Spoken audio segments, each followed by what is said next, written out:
Dr. Finegan, you're speaking here, and that's a pretty memorable phrase, to the common good, not necessarily the kingdom of heaven, as you put it. Who are the people who will suffer if assisted suicide were brought in those limited circumstances that are being posited here today? You know, is it well, who are? Where is the downside, even if you were to concede the principle that if there was no collateral damage, you were to allow it? Who loses if you change the law? Well, when you overturn something as fundamental as the principle against no intentional killing, it does bring into healthcare, legitimate healthcare, choices for death and killing. And so even if all such future choices are safeguarded from coercion, it will still be the case that the central purpose of healthcare has been overturned, or at least severely qualified. And that will change how people see themselves. It will change how different options are presented to people. It will change the sorts of options that are presented to people. An example of this would be in the case of someone who is approaching end of life or has a severe illness and they're older, and now it's a live option that they could access euthanasia.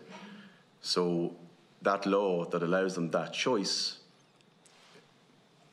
presents to them almost the responsibility to judge their life as to whether or not they're a burden on others, as to whether or not their life is now worth living.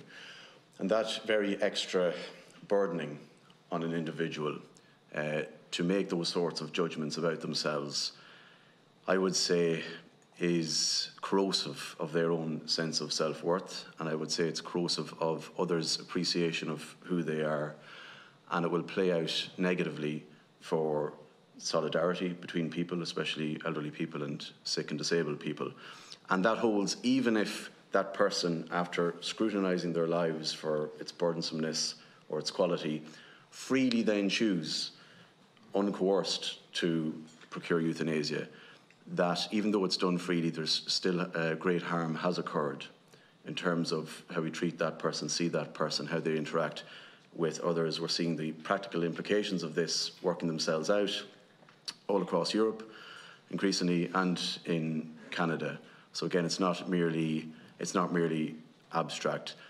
One of the points that I tried to make in my written submission is that when we talk about safeguards, let's say a pro-euthanasia perspective talks about safeguards, talking in terms of like preventing coercion.